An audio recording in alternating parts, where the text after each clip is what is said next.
টানা 3 বার উইম্বলডন জয়ের হাতছানি ছিল কার্লোস আলকারাজের সামনে, তবে এবার হোঁচট খেলেন স্প্যানিশ সেন্সেশন। ইতিহাস গড়ার দৌড়ে এবার তাকে থামিয়ে দিলেন ইতালির ইয়ানিক সিনার। দুর্দান্ত পারফরম্যান্সে প্রথমবারের মতো উইম্বলডনের শিরোপা জিতে বিজয় উল্লাস করলেন বিশ্বের 1 নম্বরের টেনিস তারকা। ফাইনালের প্রথম সেটে 6-4 গেমে জিতে যান 5টি গ্র্যান্ড স্ল্যাম জেতা আলকারাজ। তারপর একই ব্যবধানে পরের সেট জেতেন সিনার। এরপর আর পেছনে ফিরে তাকাতে হয়নি তাকে।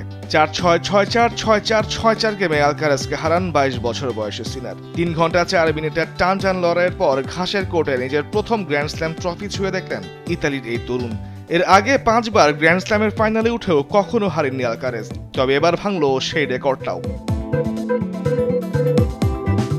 উইম্বলডনের এই জয়ে যেন ফরাসি ওপেনের ফাইনালের প্রতিশোধ নিয়েছেন সিনার। সেবার সার্ভিসে 40-0 এগিয়ে থেকেও 3টি চ্যাম্পিয়নশিপ পয়েন্ট হাতছাড়া করেছিলেন তিনি। ট্রফি সেবার উঠা ছিল আলকারাজের হাতেই, তবে এবার ইতিহাসের পুনরাবৃত্তি হতে দেননি ইতালির নতুন এই টেনিস সম্রাট। একইভাবে এগিয়ে থেকে একটি মাত্র পয়েন্ট হারালেও পরের সার্ভিসেই এইস মেরে জয় নিশ্চিত করেন সিনার। জয়ের পর ভিন্ন এক আবেগঘন উদযাপনে দেখা যায় তাকে। 2 হাত দুপাশে ছড়িয়ে দর্শকদের শুভেচ্ছা গ্রহণের পর হাঁটু গেড়ে বসে পড়েন কোর্টে। কোর্টের সবুজ ঘাসে হাত বুলিয়ে জানান ভালোবাসা। এরপর কোচদের উদ্দেশ্যে ছুটে যান গ্যালারিতে। আর সিনারের এই জয়ের মধ্যে দিয়ে থেমে গেল আলকারাজের উইম্বলডনের টানা 24 ম্যাচে জয়ের রেকর্ডটাও।